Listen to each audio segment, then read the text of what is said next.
राज्य आता दैत्यांच्या ताब्यात गेलेलं आहे. आपलं राज्य आपलं राहिलंच नाहीये. म्हणजे आपण काय करत होतो? कशा राज्य मिळालं, लक्ष्मी मिळाली याचा आनंद आपल्याला एवढा झाला आणि आपण मार्गभ्रष्ट केव्हा झालो हेच आपल्याला कळलं नाही. ती लक्ष्मी आली तशी निघून गेली आणि त्यामुळे आता तो देवगुरूंकडे निघालेला आहे. ते देवगुरु बृहस्पती त्याला म्हणतायत की अरे काय तू हे सगळं करून बसलास, कुठं चांगलं झालं होतं तुझं, कशी दुर्बुद्धी सुचली तुला ती पारिजातकाचं फुल टाकून द्यायची, असा प्रसादाचा कुणी अभ्यास करतं का? पण आता काही इलाज नाही, तुझ्या हातातनं सुटलेलं आहे, आता कशाला रडतोयस? आता रडून पश्चाताप करून काय होणार आहे?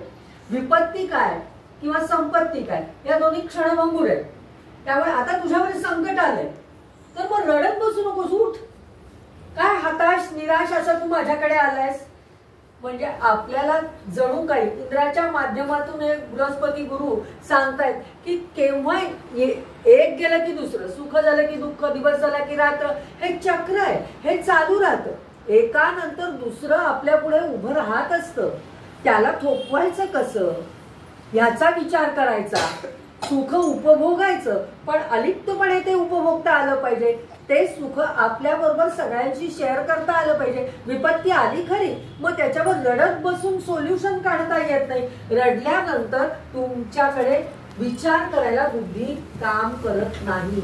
आणि विपत्तीतनं संकटातनं मार्ग काढायचा असेल तर काय, बुद्धीचा आधार घ्यावा लागतो. बुद्धी सक्षम ठेवावी लागते. कोणत्याही प्रकारचं संकट असू दे, बुद्धी सक्षम असली की तुम्ही योग्य निर्णय घेता आणि योग्य निर्णयाने तुमचं सगळं व्यवस्थित पुढे जातं.